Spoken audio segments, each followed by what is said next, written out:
This is the end of the beginning. Welcome to today's show. This is an important episode. It is July 2023. And as most of you should know, I've covered it many, many times over on previous channels, of course, which are no longer in existence. I mean, some other YouTuber did, about FedNow and about the central bank digital currency. The rollout is about to begin, and everybody needs to be aware of this because most people are so dumbed down. What they hear are the little things that the government flashes in front of their face, little caveats, right? They go, oh, did you know that with the central bank digital currency, you don't have to pay transaction fees anymore? You know that fee you pay PayPal or that fee that you pay when you withdraw cash? There won't be that anymore. And everyone goes, yay, sounds great. That's fine. Anyway, they don't realize that what this means, the central bank digital currency, is really the epitome of the Great Reset and everything that most people have been hearing about but seem to have a hard time understanding. Owning nothing and being happy. You won't even own your money. Now, people are like, we don't own the money anyway. You just get it. You don't. No, you own it technically. Technically, your money that's in the bank is your money that's in the bank. And your neighbor's money that's in his bank account, that's his, right? So if you went over to your neighbor and you took their money, you go to jail for stealing, right? Well, with the central bank digital currency, the government is in control of your money. The government decides how you spend your money. And as you're about to hear from the World Economic Forum, who just spoke last week in China, and as you'll see how China operates and runs, because all the liberals in this country want us to turn into China, and they don't realize that they're slaves in China. And when you hear the people in China talk, you could realize you could actually see what a real human zombie is. These people are completely mind controlled to a point of, I don't even know if there's brains inside their bodies. So we'll get into all that as quickly as I possibly can so I can show you these things, share this with people, wake them up to what FedNow is. This is not some PayPal thing. This is government surveillance, government monitoring. And you might be like, well, you know what? That's fine. I don't do anything wrong. That's how they want you to think.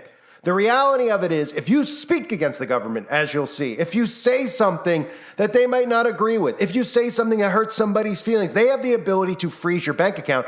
And as you're about to hear from the World Economic Forum stooge himself, they talk about how, for example, they could make sure you don't buy ammunition, pornography, or drugs. Yeah, maybe pornography or drugs, maybe that's a good thing to prevent, but ammunition? You see where this is headed? Take a look. And the one final note I will make is that if you think about the benefits of digital money, there are huge potential gains. It's not just about digital forms of physical currency. You can have programmability, units of central bank currency with expiry dates. You could have, as I argue in my book, a potentially better and some people might see it as a darker world where the government decides that units of central bank money can be used to purchase some things, but not other things that it deems less desirable, like, say, ammunition or drugs or pornography or something of the sort.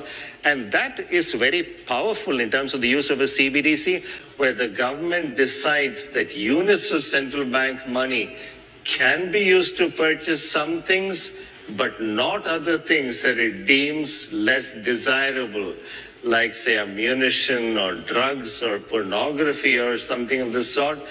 And that is very powerful in terms of the use of a CBDC.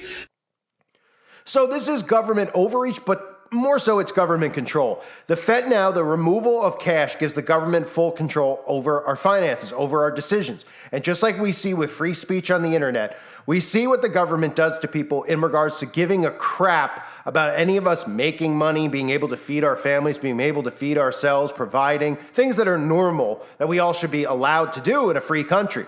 What do we see? Well, the government's taking jobs away from people if they don't put poison in their body. We saw the last couple of years. The government is, eliminating voices on YouTube. The government's deciding who can have a voice and who can't have a voice, demonetizing, deplatforming, et cetera, et cetera, et cetera. And it's only going to get worse and worse and worse. And of course, this ends with people not being able to buy guns, not being able to buy ammo, not being able to leave states that they're in, not being able to leave cities, smart cities that they're stuck in, which are really prison cells, all of this. So let's start. Here's a little education on the FedNow currency and what it looks like. The Federal Reserve might want to fix your wallet by turning it from this into this. Though your wallet is still designed for dollar bills, Americans have been using cash to buy things less and less over the years. That's part of why the Fed is considering digitizing the US dollar, giving people money they can access on their phone and bypassing electronic payments that can be slow and costly for businesses. Some see this as a necessary upgrade to the US financial system, but others worry it could potentially upend commercial banking.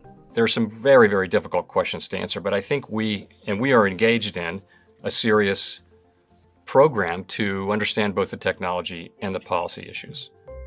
A central bank digital currency, or CBDC, is exactly what it sounds like: a purely digital form of a country's money issued by its central bank that people can use just like cash. It's true that cards and apps already allow for electronic payment, but behind the scenes, these financial transactions involve several steps, settling payments over a patchwork of systems. The plumbing of the system is still based on a cash system. Josh Lipsky is the director of the Atlantic Council's Geoeconomic Center and says the US financial system is still pretty old school when it comes to moving money around. After a debit card is swiped, the transaction can flow through several entities, including point-of-sale systems, payment networks like Visa and MasterCard, your bank, and the merchant's bank. The system can take up to 3 days to move money between accounts, and often comes with transaction fees that can weigh heavily on small businesses, who experts say may have to pass the cost onto customers or put restrictions on card usage. These extra costs can limit their revenues and customer base. CBDCs could bypass this system, allowing digital money to flow directly between two people, in the same way you hand over cash at the register. One method the Fed is considering is issuing digital wallets to Americans directly, or through commercial banks or other financial service providers. The digital dollars themselves would be no more than computer code, possibly stored on a central ledger at the Fed or on a distributed ledger like many cryptocurrencies. When you use your wallet to pay for something, the Fed would take the digital cash out of your wallet and deposit it into the merchants, simplifying the process and doing it without fees. These could be done through an app on a phone, or for those without smartphones, an SMS text message or debit card. Besides frictionless payments, a digital dollar could help the 8.4 million unbanked households who don't have a debit or credit card and can get left behind in a cashless world. For example, instead of mailing checks, the government could deposit your tax refund or stimulus payments directly into your Fed wallet, making the money available immediately. Proponents also say CBDCs offer a much more effective tool for central banks to enact monetary policy. Right now, the Fed influences interest rates across the entire economy by setting borrowing rates between banks, known as the federal funds rate. But this is often a fraught process that doesn't always produce the desired results. The Fed sets this benchmark rate and other private banks are supposed to queue off it, and then your mortgage is supposed to queue off it. Does that really work? How much time does it take? And the answer that economists will tell you is it works, but there are probably more efficient ways to transfer monetary policy. Economists believe that if the Federal Reserve were to assign interest rates to the money stored in digital wallets, it would be much more effective at influencing economic decision-making at the household level. According to a January survey, 60% of central banks around the world are currently experimenting with CBDCs. The Bahamas was the first country to release a digital currency, called the Sand Dollar, in October 2020. And China has been developing and testing a digital version of the yuan. But there are questions about how a digital currency would work in the US. Legitimate digital public money could help drive out bogus digital private money. It could help improve financial inclusion, efficiency, and the safety of our financial system if that digital public money is well designed and efficiently executed, which are two very big ifs. The recent rise of cryptocurrencies like Bitcoin and private currencies like Facebook's Diem have spurred central banks to explore CBDCs in an effort to keep pace. Experts say these alternative currencies expose the risk of money and payments circulating outside the watchful eyes of central banks. This is a blind spot for them because when they're setting monetary policy, they like to know how much money is in circulation, broadly how that money is being used. And so that helps them understand the macroeconomics and the fundamentals of the economy at any given time. But by keeping up with new competitors, CBDCs could threaten to leave traditional banking behind. So if the Fed were to become a bank in a traditional sense and actually issue people money and hold people's money directly, then you might hold less money in your Bank of America app, and that would cut into their business model. So they have to think about how digital currencies affect their business. Because of these issues, the Federal Reserve is still studying the scope and structure of how a digital dollar would work and how it could be integrated into the current banking system. The Fed doesn't want to start dealing with 300 million customers overnight. They're not equipped to do that. So you don't want to call up the Fed at midnight and say, I forgot my password. This is not something the Fed wants to be doing or can do. So they need to think about who to work with to deliver digital dollars. The Fed would also have to tackle privacy concerns over how anonymous digital dollar payments should be, and whether the money should be restricted to specific transactions or programmed to expire after a certain time period to encourage spending. It plans to release a discussion paper on the benefits and risks of a digital dollar this summer, and has said it wouldn't move forward without support from Congress. Many experts say the Fed will need to figure out a digital dollar to keep up with the pace of a rapidly changing global economy. What that looks like remains to be seen, but it could mean using this a lot less. So look, that video right there is going to make people go, and I'm showing you that clip because people are going to see that and they're going to say, what's the big deal, right? I've constantly talked about over the years how the blueprint for what this country is China. They're creating a whole world of China, a communist world order, okay? Somehow we live amongst insane lunatics in America who think communism's great, mainly because they've failed over and over again at trying to make money in a capitalist country, and really that's because they're lazy, they're uneducated when they can educate themselves and they can work harder, et cetera, et cetera. They're not motivated by that. They're motivated by handouts, but they don't realize that it's not about handout, it's not about equality, it's not about everybody being equal and equal pay. These are all triggers that the government has created to make people want communism. It's about government control to a point where you won't be able to get food, you won't be able to live in an apartment or live anywhere without the government say so, knowing about it, and monitoring. This is what it looks like in China. Keep a close eye on the social score. Why is that important? Because the social score is going to be the ESG. That's what you've all heard, those terms, and people just go, I don't know what that means. It means, oh, for the environment. You're doing the right things for the environment. It's a tracking system. It's tracking your behavior. It's tracking what you can buy, et cetera, all the things I mentioned. And it's tracking where you can and can't go because your carbon footprint, we all have to protect the environment. There's no agenda here about you going out of state and it being too much of a carbon footprint. So you have to stay in your cell, aka your home, which is filled with all your smart devices where we're listening and monitoring 24/7 and you're under the illusion that you're free. Okay? Keep an eye on the social score. This is obviously going to benefit all the good little sheeple, all the good little zombies out there that comply, and do as they're told over and over again by this dictatorship. And then on top of that, listen to the story of the guy, of course, who just couldn't buy a train ticket because he was on a blacklist, of course, because he wasn't on board with everything the government was shoving down everyone's throats. Take a look at the horror that is soon to come to the world. 你们会用数字人民币不？ Huang Dan just paid with a new type of money at this pharmacy. 可以了。That's because China's paper cash is going digital. 就是把你的钱包放到了手机里面。 The digital yuan is meant to be faster than using credit or debit cards on digital wallets like Apple Pay. Plus, there are other incentives, like zero transaction fees for merchants, and one day it'll even work offline. But one major difference is that the digital yuan is 100% trackable by China's central bank. And when it's launched nationwide, it could impact not only citizens, but also foreign companies operating in the country. The central bank will know who's paying, how much they're paying, when they're paying, where they're paying, and then to analyze the patterns of payment. China's central bank has also said it plans to gradually replace all cash and coins with the digital yuan.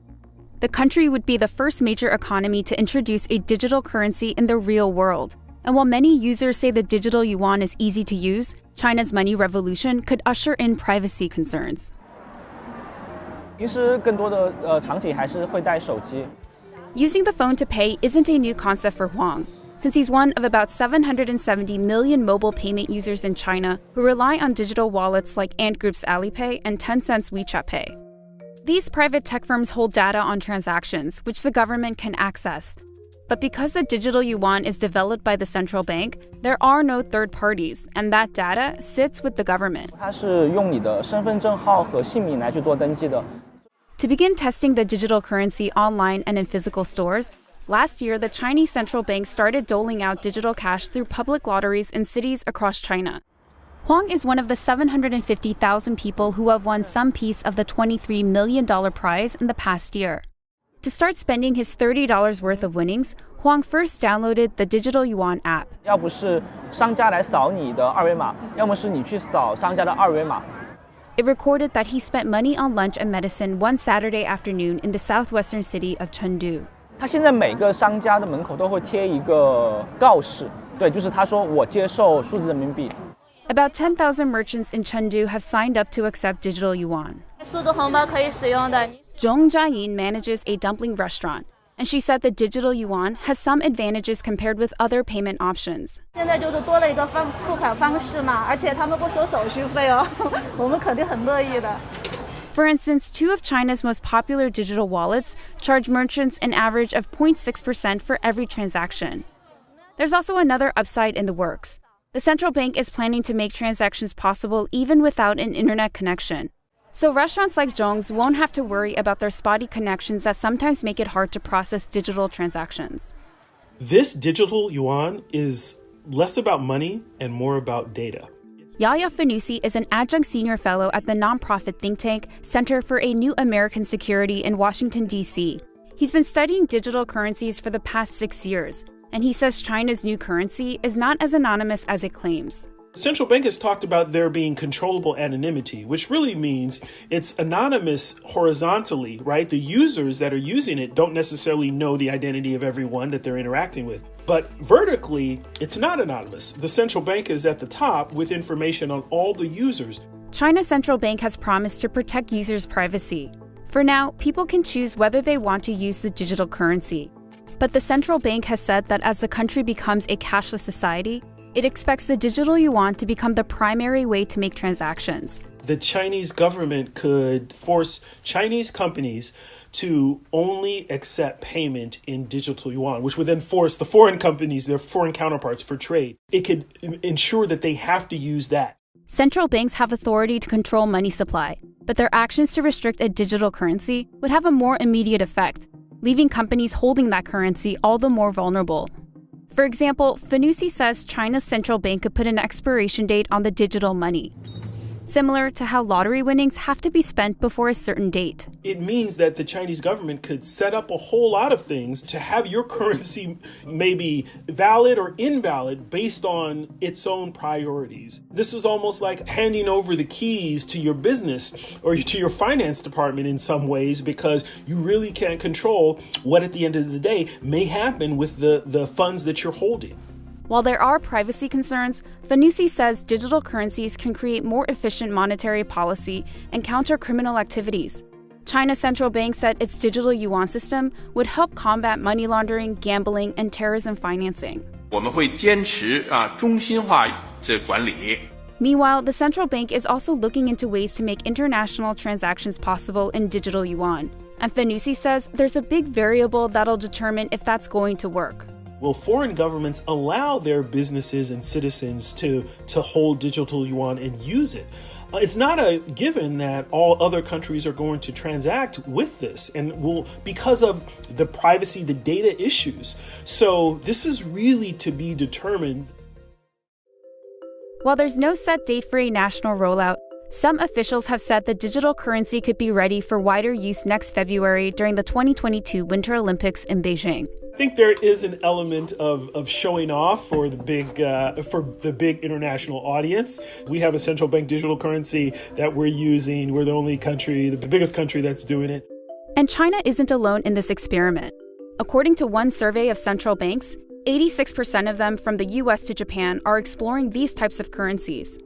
For early digital yuan winners like Huang, he says the trial went smoothly, and if the currency does go mainstream, he expects the surveillance aspect will matter less to him. 就是你的便利和被监控的部分，它一定是会被让渡的。因为我觉得我的消费习惯已经被培养了之后，其实我很难摆脱这样的更便捷的支付方式吧。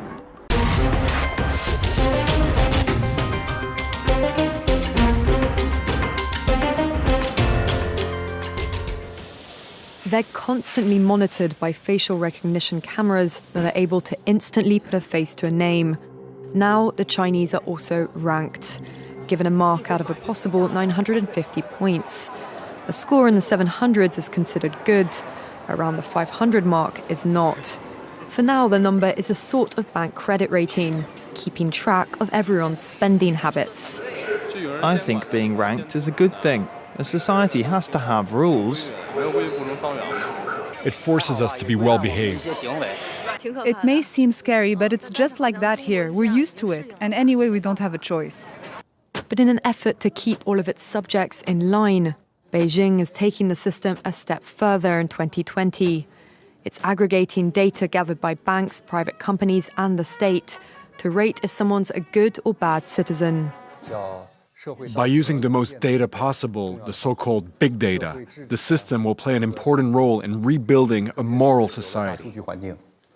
The state will go over every detail of a person's life with a fine-tooth comb. Their financial situation, spending habits, career, even behavior on social media. Criticizing the government online or displaying outward signs of wealth is a no-no. On the other hand, praising the party or giving blood increases your social credit. Xiaowen Wang is a model citizen. She lives in Nanjing, a testing ground for social ranking. Married with a child, she has a job in a retirement home, no debts, and she wouldn't dream of jaywalking. As a good citizen, I respect the rules of the road. If I didn't, I'd lose points on my social credit.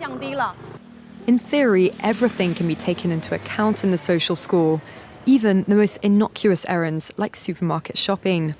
When Xiaowen Wang makes an electronic payment, her purchases tell the state a lot about her. Buying cigarettes would count against her. On the other hand, nappies show she's an attentive mother. Beer could indicate alcoholism.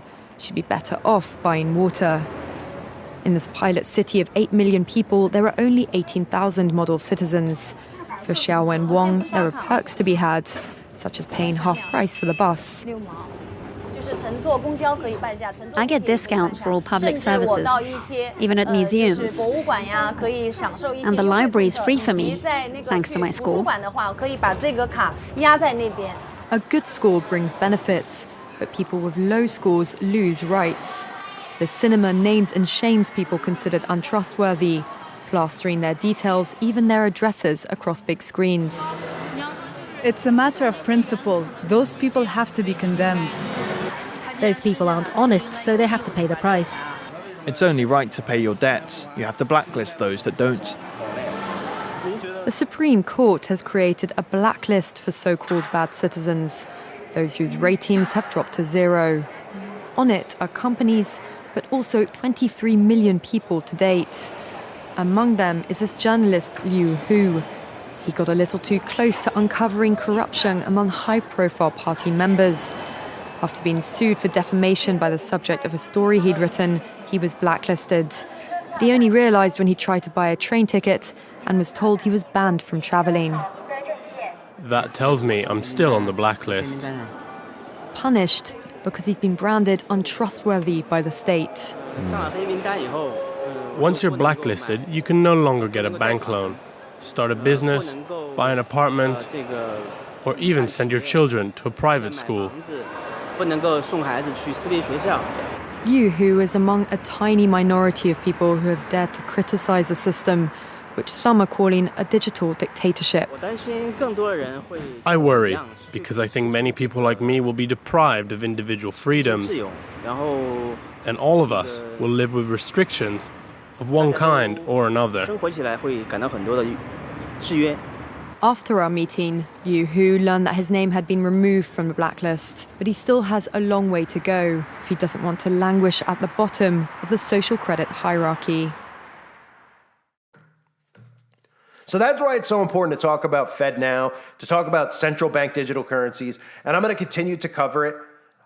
Canada is now willing to embrace the CBDC. Other countries are embracing it.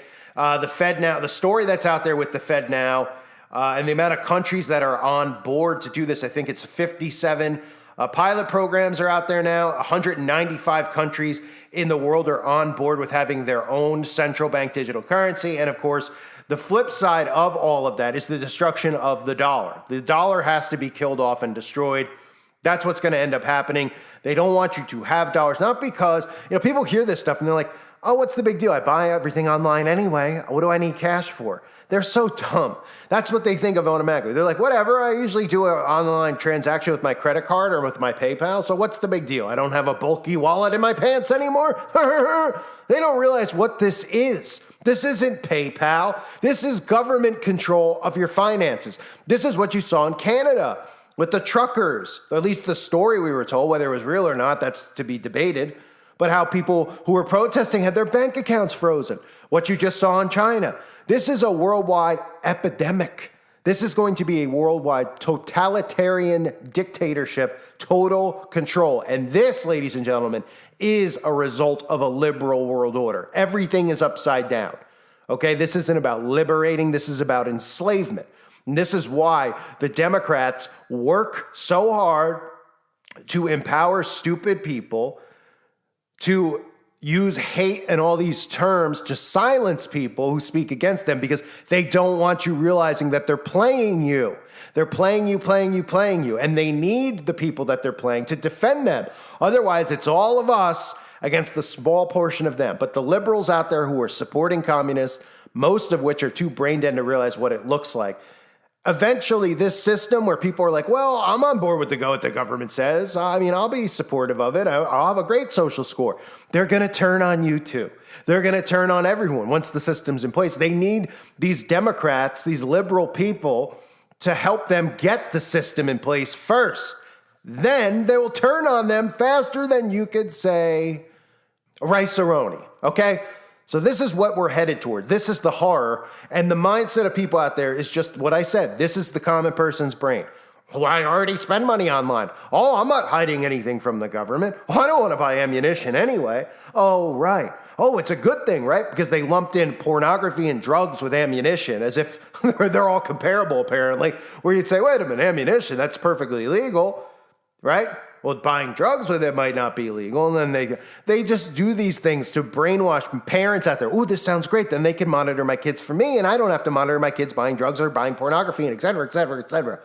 This is government control. This is the end, and this needs to be stopped. I thank everyone for being here. Hope you're all doing well. God bless you and your families.